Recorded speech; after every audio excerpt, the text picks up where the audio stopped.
Barbenheimer.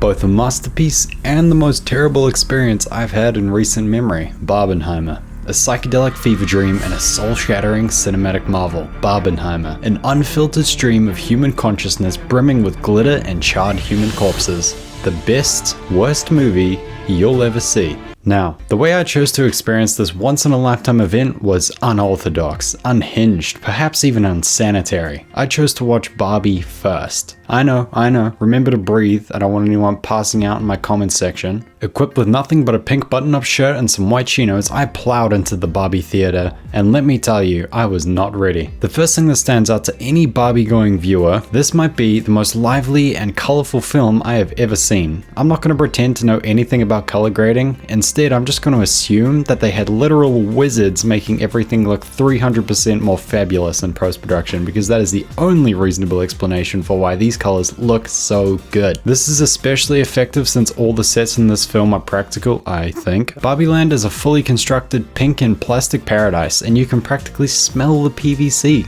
Whenever special effects are used, they are intentionally campy and either hand-drawn or cardboard cutouts. For example, there's a scene where Barbie crashes her car and it launches 20 feet straight up into the air and then does a number of slow theatrical somersaults akin to Team Rocket blasting off again before landing gracefully and perfectly on the side of the road, kicking up a dust cloud that is hand-drawn Sharpie on paper. Things like this show care and attention to detail on top of being great thematically consistent world building and simply fun visual comedy. Beyond the presentation, the cast is mostly bringing their A-game. Margot Robbie and Ryan Gosling are pros and do no wrong. I think Ryan is given a more fun role. You can tell he's having a blast being a giant goofball versus Margot's somewhat introspective, sad performance, which was called for. Because of all this, Ken kind of steals the show in the Barbie movie, which must be infuriating for the writers when you take a look at the themes that are present here, but we'll get back to that later. There's also a fun guest appearance as the head of the evil megacorp Barbie company, which I won't spoil, but he's obviously fantastic and was definitely a welcome addition to an otherwise incredibly boring second act. Speaking of the second act, I have to get into some criticisms. As soon as Barbie leaves Barbie Land,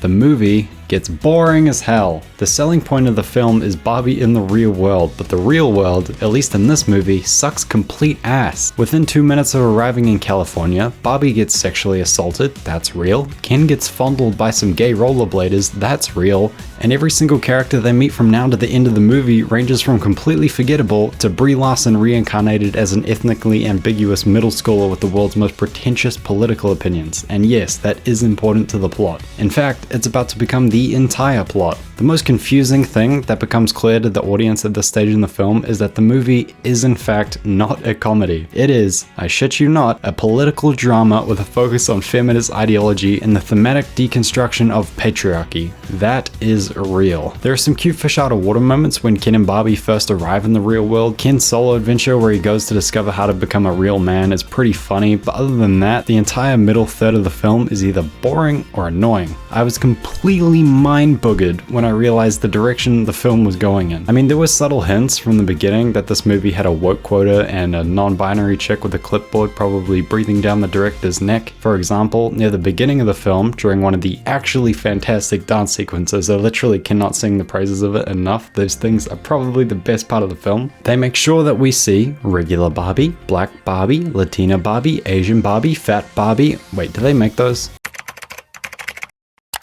Huh. Wheelchair Barbie? Okay, I'm not googling that, but you get the point. That's all fine. Personally, no problem with it. However, and I will die on this hill, Barbie should have been a comedy. The fact that they chose to go in the direction they did was objectively to the film's detriment. Not only was this not well established in the first act, as the conflict we are told about has literally nothing to do with feminism or gender roles, it's actually about Barbie having an existential crisis, which is a pretty fantastic comedic setup if you ask me. But then the film does a complete 180 out of nowhere in the second act after Barbie gets schooled on why her existence is the product of the terrible misogynistic, capitalistic, materialistic society, and that her name actually appears under the dictionary definition for body dysmorphia. I'm barely exaggerating. This was so out of left field. This kid that lectures Barbie is constantly annoying and never lets up. Her entire personality is being a 10-year-old social justice warrior that spends way too much time reading BuzzFeed articles. And unfortunately, her and her equally bland mom take up the entire middle chunk of the film. There's also this weird part where the film turns into an ad for Chevrolet. It's a car chase with the three girls, except the majority of the camera work is dedicated to showing off the car and its logo. I was so confused, man. How much did Bumblebee pay the director? Somebody tell me.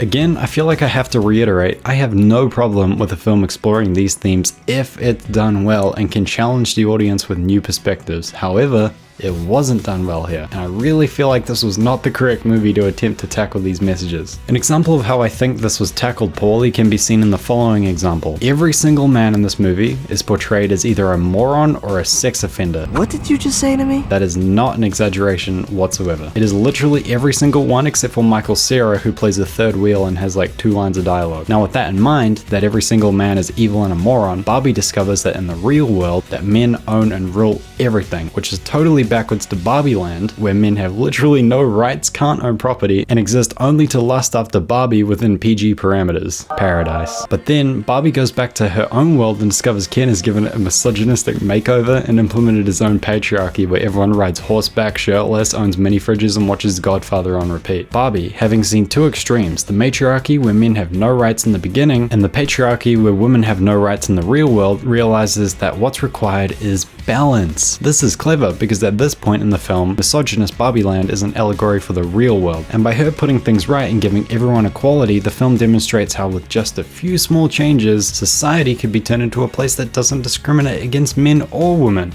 Oh wait, that's not what happens at all. Nope, they just go back to the Barbies being in charge and Ken's having no rights, and this is portrayed as the happy ending. Huh? Whatever, man, I don't know what's going on at this point. The only resolution the Kens get is settling a side plot internal beef where they have an admittedly completely sick dance-off, and it's probably the best scene in the whole film actually. It should be so easy to make a Barbie movie. All it had to do was be funny, and it only achieved that like 30% of the time at best, because it abandoned its stellar premise for no good reason. I'm so disappointed. I also think it's a little hypocritical for this movie to be so self-aggrandizing on its progressiveness when originally, instead of Margot Robbie, it was supposed to be Amy Schumer playing the main Barbie.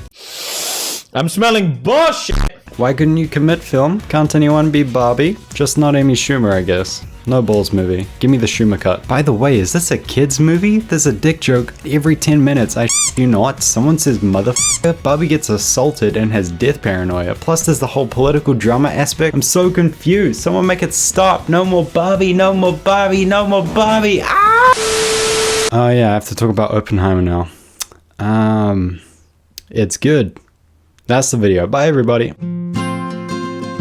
For real though, Oppenheimer is an incredibly difficult movie to talk about. How do you review something that does nearly everything right? There are these crazy visual sequences foreshadowing the creation of the bomb with an abstract light show of sparks and solar flares punctuated by heavy violin, brass, and nuclear synth. That might sound pretentious, but in reality, it's f***ing breathtaking. From the very first shot, you know that you're in for some Chris Nolan quality, and he really doesn't disappoint. An all-star cast, expert pacing, and devastating sound design made for truly one-of-a-kind theater experience. As someone who went in knowing little to nothing of the creation of the bomb or its creator, I was honestly a little nervous that the movie might leave me behind. Despite its ambitious 3 parallel timelines running side by side in the film, Chris Nolan manages to clearly convey all important stuff to even the dummies like me, and I'm sure the real history buffs would have had even more to love. It was fascinating to see Oppenheimer portrayed as an almost tragic hero. That definitely wasn't what I was expecting going in, and considering one of his first on-screen actions is attempted murder, it's impressive that we really do root for the guy from beginning to end. Oppenheimer is as good as everyone says it is, and really was enhanced by being seen in theaters, so if you're planning to wait for streaming services,